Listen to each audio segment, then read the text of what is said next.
जहाँ राधे राधे सभी माता बहनों को भाद्रपद में आने वाले गुरुवार की हार्दिक शुभकामनाएं।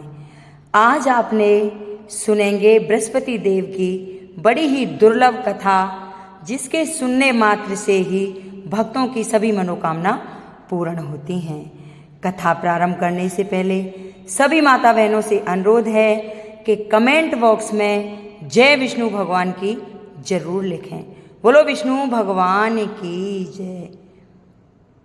इस कथा को सुनने से भक्तों की सभी मनोकामनाएं भगवान बृहस्पति देव की कृपा से पूर्ण हो जाती हैं। तो आइए बड़ी ही श्रद्धा और प्रसन्नचित्त मन से इस कथा को सुनते हैं। भारतवर्ष में एक प्रतापी और दानी राजा राज्य किया करता था। वह नित्य गरीबों और ब्राह्मणों की सहायता करता था। यह बात उनकी रानी को अच्छी नहीं लगती थी। वह ना ही गरीबों को दान देती, ना ही भगवान का पूजन करती थी और राजा को भी दान देने से मना किया करती थी। एक दिन राजा शिकार खेलने वन को गए हुए थे तो रानी महल में अकेली थी। उसी समय बृहस्पति देव साधु के भेष में राजा के महल में भिक्षा के लिए गए और भिक्षा मांगी।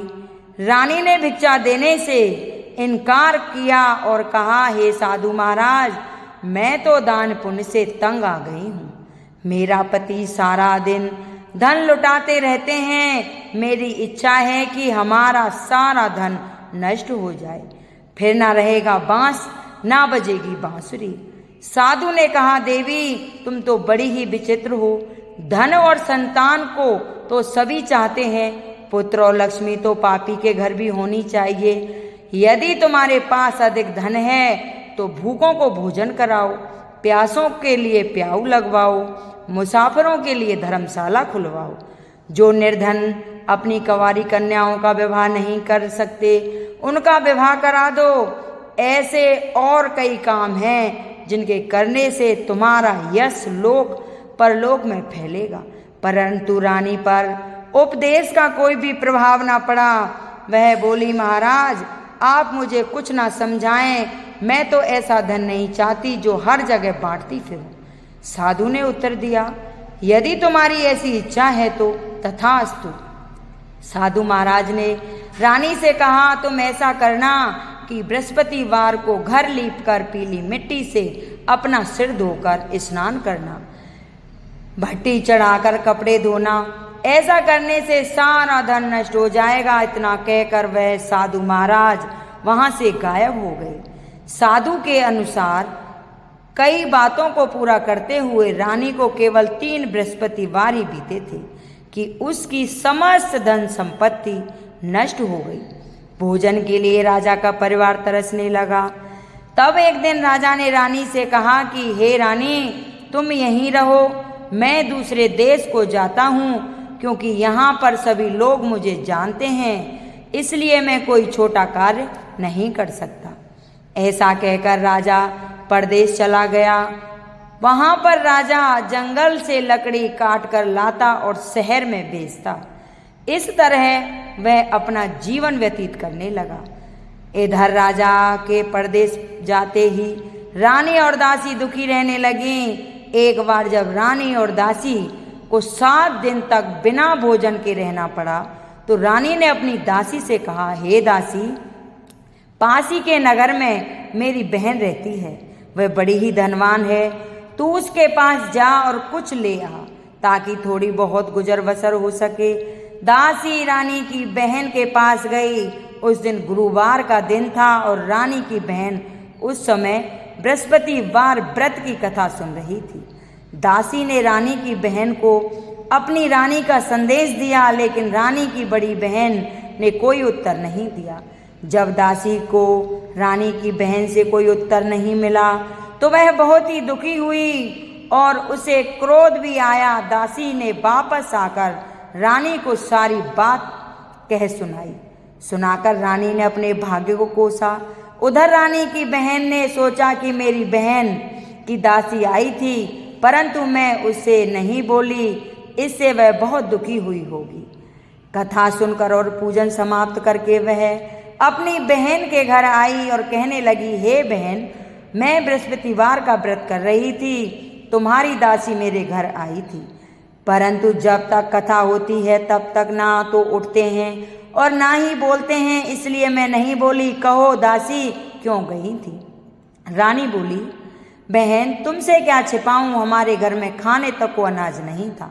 ऐसा कहते कहते रानी की आंखें भर आईं। उसने दासी समेत पिछले 7 दिनों से भूखे रहने तक की बात अपनी बहन को विस्तार पूर्वक सुना दी। रानी की बहन बोली, देखो बहन, भगवान बृहस्पति देव सबकी मनोकामनाओं को पूर्ण करते हैं। देखो शायद तुम्हारे घर में अनाज रखा हो। पहले तो रानी को विश्वास नहीं हुआ और फिर वह अपनी दासी से कहती है, पर बहन के आग्रह करने पर उसने अपनी दासी को अंदर भेजा तो उसमें सचमुच अनाज से भरा एक घड़ा मिल गया। यह देखकर दासी को बड़ी हैरानी हुई। दासी रानी से कहने लगी, हे रानी, जब हमको भोजन नहीं मिलता तो हम व्रत ही तो रहते हैं, इसलिए क्यों ना इनसे व्रत और कथा की विधि पूछ ली जाए ताकि हम भी व्रत कर सकें। तब रानी ने अपनी बहन से बृहस्पतिवार व्रत के बारे में पूछा। उसकी बहन ने बताया, बृहस्पतिवार के व्रत में चने की दाल और मुनक्का से विष्णु भगवान का केले की जड़ में पूजन करें तथा दीपक जलाएं, व्रत कथा सुने और पीला भोजन कहीं करें। इससे बृहस्पति देव प्रसन्न होते हैं। और व्रत और पूजन विधि बताकर रानी की बहन अपने घर को लौट आई। 7 दिन बाद जब गुरुवार आया तो रानी और दासी ने व्रत रखा। गुड़साल में जाकर चना और गुड़ लेकर आई। फिर उसने केले की जड़ तथा विष्णु भगवान का पूजन किया। अब पीला भोजन कहाँ से लाए? इस बात को लेकर दोनों बहुत दुखी थी। क्योंकि उन्होंने व्रत रखा था इसलिए बृहस्पति देव उनसे प्रसन्न थे। इसलिए वे एक साधारण व्यक्ति का रूप धारण कर 2 थालों में सुंदर पीला भोजन दासी को दे गए। भोजन पाकर दासी प्रसन्न हुई और फिर रानी के साथ मिलकर भोजन ग्रहण किया। उसके बाद वे सभी गुरुवार को व्रत और पूजन करने लगी। बृहस्पति भगवान की कृपा से उनके पास फिर से धन संपत्ति आ गई, परंतु रानी फिर से पहले की तरह आलस्य करने लगी। तब दासी बोली, देखो रानी, तुम पहले भी इसी प्रकार आलस्य करती थी। तुम्हें धन रखने में कष्ट होता था, इस कारण सभी धन नष्ट हो गया और अब जब भगवान बृहस्पति देव की कृपा से धन मिला है तो तुम्हें फिर से आलस्य होता है। रानी को समझाते हुए दासी कहती है कि बड़ी मुसीबतों के बाद हमने यह धन पाया है, इसलिए हमें दान पुण्य करना चाहिए, भूखे मनुष्यों को भोजन कराना चाहिए और धन को शुभ कार्यों में खर्च करना चाहिए, जिससे तुम्हारे कुल का यश बढ़ेगा, स्वर्ग की प्राप्ति होगी और पितृ प्रसन्न होंगे। दासी की बात मानकर अपना धन शुभ कार्यों में खर्च करने लगी रानी, जिससे पूरे नगर में उसका यश फैलने लगा। बृहस्पतिवार व्रत कथा के बाद श्रद्धा के साथ आरती की जानी चाहिए। इसके बाद प्रसाद बांटकर उन्हें से ग्रहण करना चाहिए। एक दिन राजा दुखी होकर जंगल में एक पेड़ के नीचे आसन जमा कर बैठ गया। वह अपनी दशा को याद करके व्याकुल होने लगा। बृहस्पतिवार का दिन था। एकाएक उसने देखा कि निर्जन वन में एक साधु प्रकट हुआ। वह साधु वेश में स्वयं बृहस्पति देवता थे। लकड़हारे के सामने आकर बोले, हे लकड़हारे, इस सुनसान जंगल में तू चिंता मग्न क्यों बैठा है? लकड़हारे ने दोनों हाथ जोड़कर प्रणाम किया और उत्तर दिया, महात्मा जी, आप सब कुछ जानते हैं, मैं क्या कहूँ। यह कहकर वह रोने लगा और साधु को अपनी आत्मकथा सुनाई। महात्मा जी ने कहा, तुम्हारी स्त्री ने बृहस्पतिवार के दिन बृहस्पति भगवान का निरादर किया था, जिसके कारण भगवान विष्णु रुष्ट होकर तुम्हारी यह दशा कर दी थी। अब तुम चिंता को दूर करके मेरे कहने पर चलो तो तुम्हारे सब कष्ट दूर हो जाएंगे और भगवान पहले से भी अधिक संपत्ति दे देंगे। तुम बृहस्पतिवार के दिन कथा किया करो। 2 पैसे के चना मुनक्का लाकर उसका प्रसाद बनाओ और शुद्ध जल के से लोटे में शक्कर मिलाकर अमृत तैयार करो। कथा के पश्चात अपने सारे परिवार और सुनने वालों प्रेमियों में अमृत व प्रसाद बांटकर भी खुद ग्रहण करो। ऐसा करने से भगवान तुम्हारी सब मनोकामनाएं पूरी करेंगे। साधु के ऐसे वचन सुनकर लकड़हारा बोला, हे प्रभु, मुझे लकड़ी बेचने से इतना पैसा नहीं मिलता जिससे भोजन के उपरांत कुछ बचा सकूं। मैंने रात्रि में अपनी स्त्री को व्याकुल देखा है। मेरे पास कुछ भी नहीं जिससे मैं उसकी खबर मंगा सकूं। साधु ने कहा, हे लकड़हारे, तुम किसी बात की चिंता मत करो। बृहस्पतिवार के दिन तुम रोजाना की तरह लकड़ियां लेकर शहर जाओ। तुमको रोज से दोगुना धन प्राप्त होगा, जिससे तुम भली भांति भोजन कर लोगे तथा बृहस्पति देव की पूजा का सामान भी आ जाएगा। इतना कहकर साधु वहां से अंतर्ध्यान हो गए। धीरे धीरे समय बीत हो गया। फिर वह बृहस्पतिवार का दिन आया। लकड़हारा जंगल से लकड़ी काट कर किसी शहर में बेचने गया। उसे उस दिन और दिन से अधिक पैसा मिला। राजा ने चना गुड़ आदि लेकर गुरुवार का व्रत किया। उस दिन से उसने सभी कलेश दूर हुए, परंतु जब दोबारा गुरुवार का दिन आया तो वह बृहस्पति का व्रत करना भूल गया। इस कारण बृहस्पति भगवान नाराज हो गए।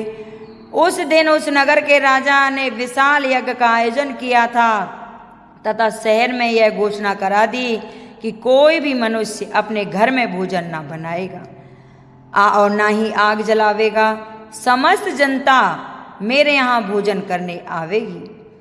इस आज्ञा को जो नहीं मानेगा उसे फांसी की सजा दी जाएगी। इस तरह की घोषणा संपूर्ण नगर में करवा दी गई। राजा की आज्ञा अनुसार शहर के सभी लोग भोजन करने गए, लेकिन लकड़हारा कुछ देर से पहुंचा, इसलिए राजा उसको अपने साथ घर ले गए और ले जाकर भोजन करा रहे थे तो रानी की दृष्टि उस खूंटी पर पड़ी जिस पर उसका हार टंगा हुआ था। वह वहां पर दिखाई नहीं दिया। रानी ने निश्चय किया कि मेरा हार इस मनुष्य ने ही चुरा लिया है। उसी समय सिपाहियों को बुलाकर उसको कारागार में डलवा दिया गया।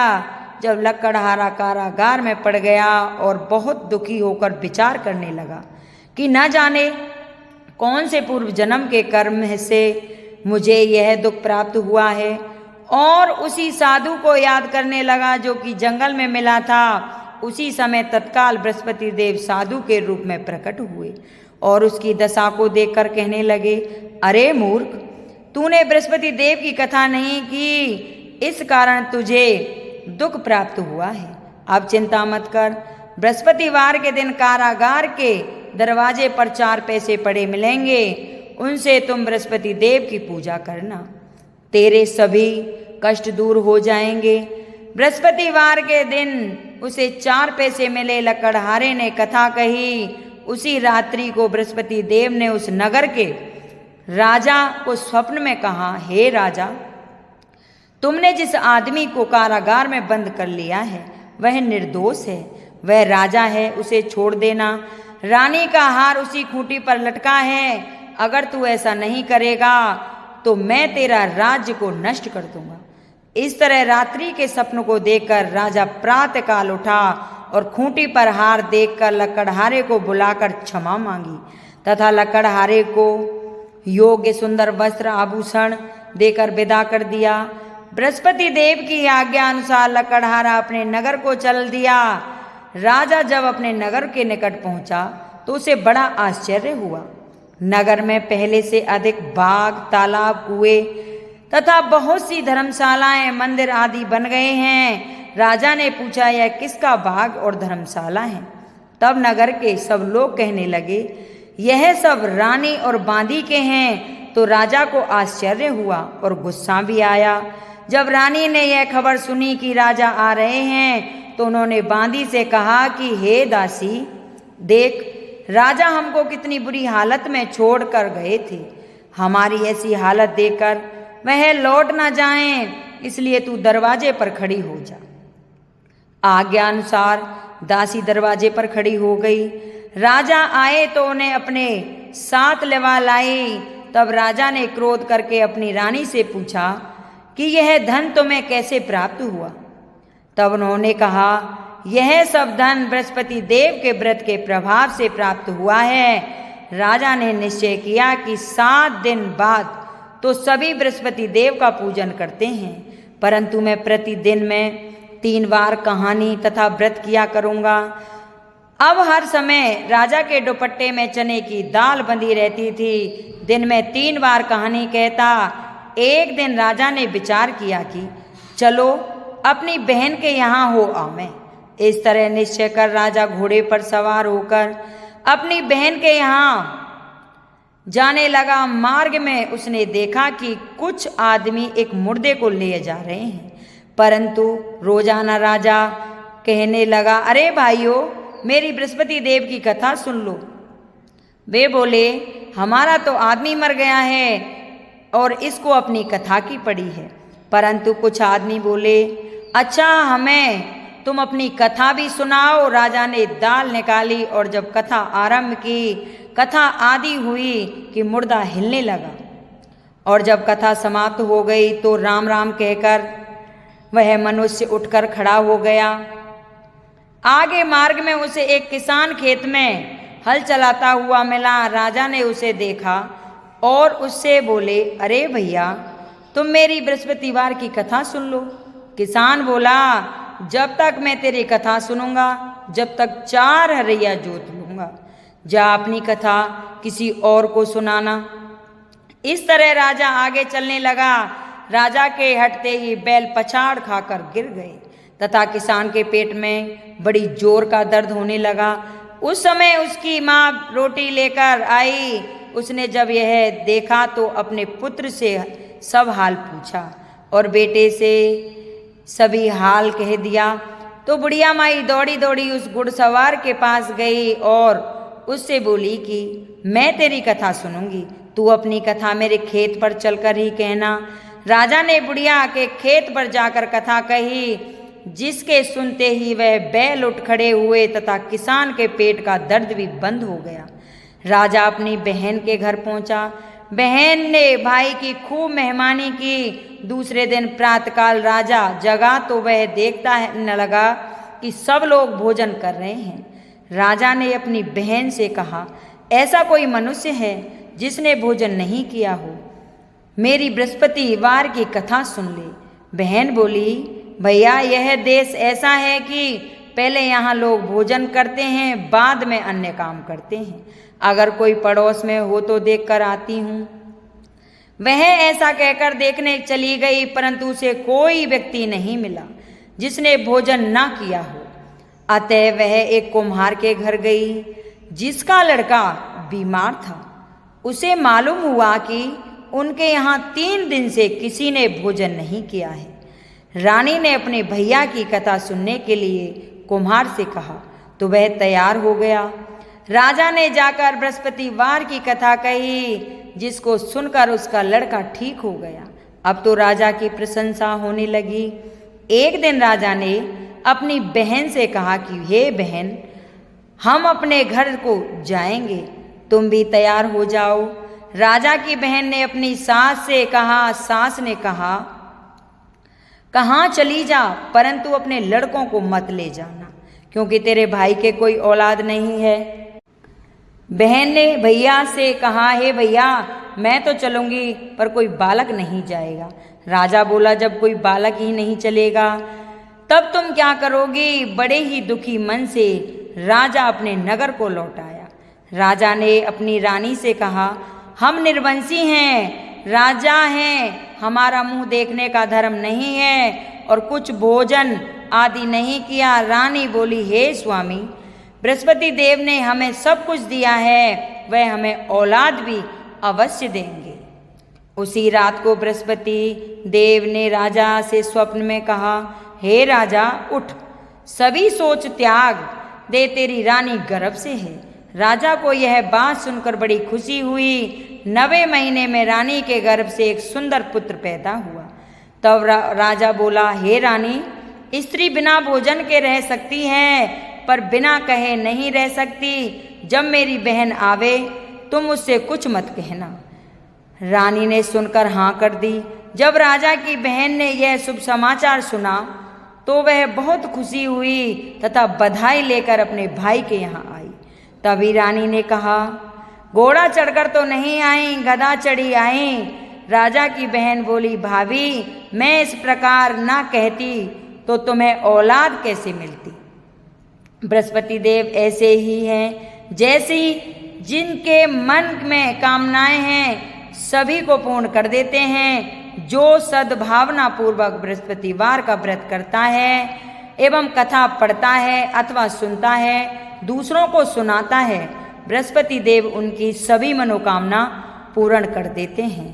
भगवान बृहस्पति देव उसकी सदैव रक्षा करते हैं। संसार में जो मनुष्य सद्भावना से भगवान का पूजन अर्चन व्रत सच्चे हृदय से करते हैं तो उनकी सभी मनोकामनाएं पूर्ण करते हैं। जैसे सच्ची भावना से रानी और राजा ने उनकी कथा का गुणगान किया तो उनकी सभी इच्छाएं बृहस्पति देव ने पूर्ण की थी। इसलिए पूर्ण कथा सुनने के बाद प्रसाद लेकर जाना चाहिए। हृदय से उनका मनन करते हुए जयकारा बोलना चाहिए। बोलो बृहस्पति देव भगवान की जय। अगर ये मेरी कथा किसी को अच्छी लगी हो तो इसे लाइक करें, शेयर करें, सब्सक्राइब करें और कमेंट बॉक्स में जय बृहस्पति भगवान की जरूर लिखें। बोलो बृहस्पति भगवान की जय।